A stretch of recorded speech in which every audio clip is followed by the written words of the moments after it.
times. She wants to kill her husband with a stone, but she'll easily be taken as a suspect by the police. While her husband was driving, she spilled coffee and caused a car accident, and it was very dangerous for her to sit in the car. She thought of so many things, but she felt that they weren't quite right. That day she finally came up with a perfect plan, because she knew her husband had a serious fear of heights. She lured him to the cliff under the guise of treating his fear. First, she took a picture of him to make him less wary, and then when he wasn't looking, she tried to push him off the cliff, but she was suddenly interrupted by an old woman asking for directions. She was so annoyed that her perfect plan was dashed and she had to find another way. The story of what made the woman want to kill her husband begins a few days ago. The woman's name is Liv and she's a novelist.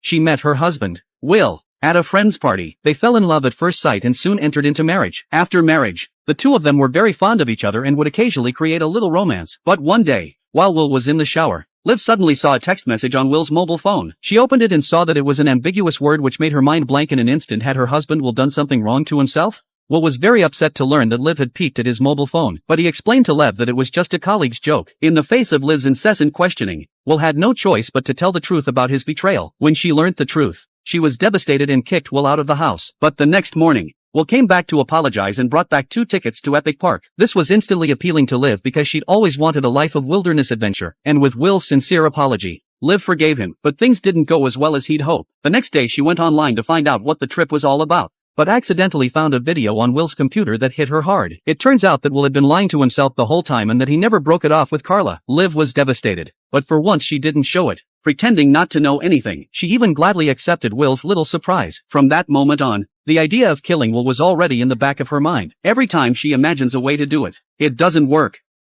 She has to make it look like a foolproof accident. The first stop on their trip was an extreme rafting trip. Before Will could get into the kayak, she secretly cut the harness under his feet with a knife. She was relieved to see that Will hadn't noticed. Then they set off on their adventure and soon came to a section of rapids. Will fell out of the kayak when the water hit him hard, but instead of being swept away, he clung to the kayak with his hands to save his life. Liv had no choice but to reach out, but just as she pulls Will up, she accidentally falls overboard again, and then Will jumped in and saved her. Afterwards, she realized that Will really loved her. But at night, she saw Will secretly calling Carla, and again she wept tears of disappointment. The next day, they went on their next adventure in the wilderness, but as they were taking pictures, a beautiful blonde woman approached them, and she was the same Carla from Will's computer. She asked her husband to go to the forest to explore, so that she could kill him in an accident. But a woman came along and messed up the plan again. The woman her husband described as his colleague was her rival, Carla, and the reason she wanted to kill him. Looking at her husband's embarrassed and nervous face, Liv didn't reveal the truth in public, because Will did not know that she knew everything. Afterwards, the 4 of them went on an adventure together, and Will took the opportunity to whisper to Carla. Liv sees it all, but she doesn't show it, because she's got to get on with her revenge. They arrive at a lake to enjoy the view,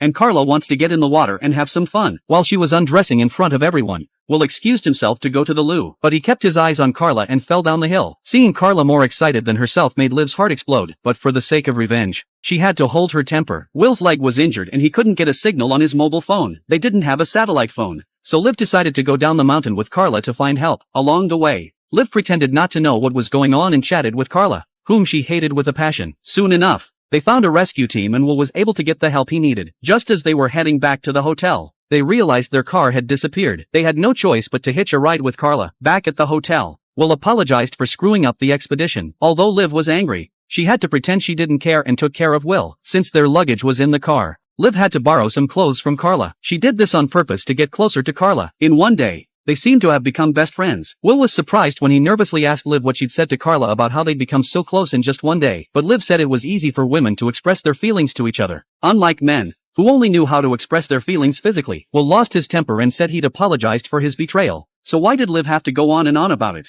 The two of them had a huge fight and Will took the red Macintosh and slammed the door. Liv was so angry that she had to drink to drown her sorrows, and before she knew it, she was drunk. When she woke up, she realized that Will hadn't come back. So she rushed to the phone, but she realized that Will hadn't taken his mobile phone with him. When she was upset, she suddenly saw a text message on Will's phone that said, "For love. Let's run away and meet at the waterfall at 1 a.m. Liv was so pissed off that she ran out of the hotel and into the forest in the pouring rain. When she saw Will waiting with his back to the waterfall, she took off her necklace and pushed him off the cliff. What she didn't expect was that Will would be back the next morning, unharmed. 1 week of marriage. Who would have thought that the man who used to love her dearly would betray her after marriage? After all, the man had already been killed. How to face the police questioning and remove the evidence became the first key. So Liv first washed up carefully and deleted the messages Carla sent to her husband. Then she cleaned up the room and practiced her confession in front of the mirror. But then there was a knock on the door. Liv was a little nervous. She thought it was Carla and her boyfriend. So she composed herself and opened the door. It turned out that her husband wasn't dead at all. But who was the one he'd pushed off last night?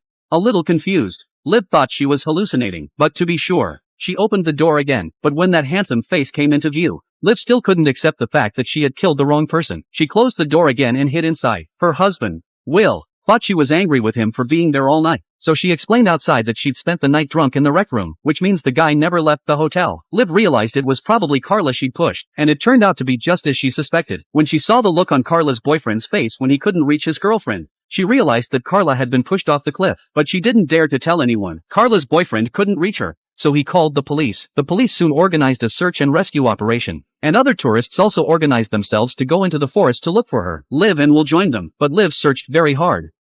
She didn't care if Carla was still alive. What she did care about was the necklace that Will had given him last night before he pushed her off the cliff. He wanted to get it back before the others found it, so he wouldn't be implicated. Lucky for Liv, she saw the necklace at Will's feet between breaks. While massaging her husband's broken foot, she secretly retrieved the necklace and was relieved to see her husband's anxious and worried face. But when she saw her husband's anxious and worried face, Liv suddenly wished that Carla had been buried in the forest. But then the search and rescue team told Will that Carla had been found but had been badly injured and was now in a nearby hospital. These words put Liv's heart on edge, for it was easy to assume who had done it. She told her it wasn't her fault. The mother reassured Liv not to feel too bad since this was the result of her husband's infidelity and that she had to find a way to put the blame on him. It was up to Liv to find a way to do that. Not long ago, the police investigated that Carla did not die in an accident. She was pushed off a cliff and killed on purpose. If a detailed investigation is carried out into Carla's associates, then Will definitely be exposed for his illicit relationship with her. For the sake of his honor, he confessed to Liv, hoping that she would continue to perjure him. But he didn't know that Liv was the real killer, and in order to get herself off the hook,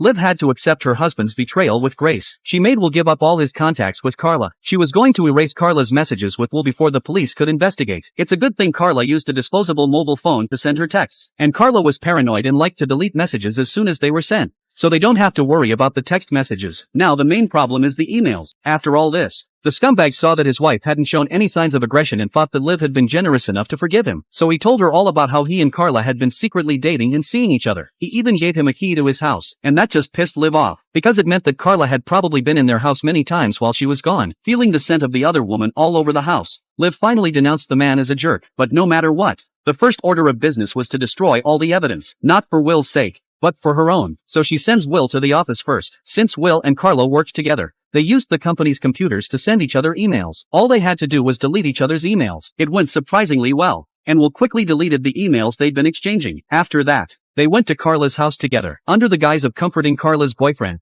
they found the key to their house. Taking the key essentially wiped out all contact between Will and Carla. Coincidentally, as soon as they left Carla's house, the police came to the door. They wanted to question them about Carla's murder. At the police station, the two men used their prearranged statements to tell the police that they didn't know Carla well, that they just happened to run into her. They just happened to run into each other and talk to each other. With no other evidence, the police let them go. Unexpectedly, Carla's boyfriend was arrested soon after as a suspect.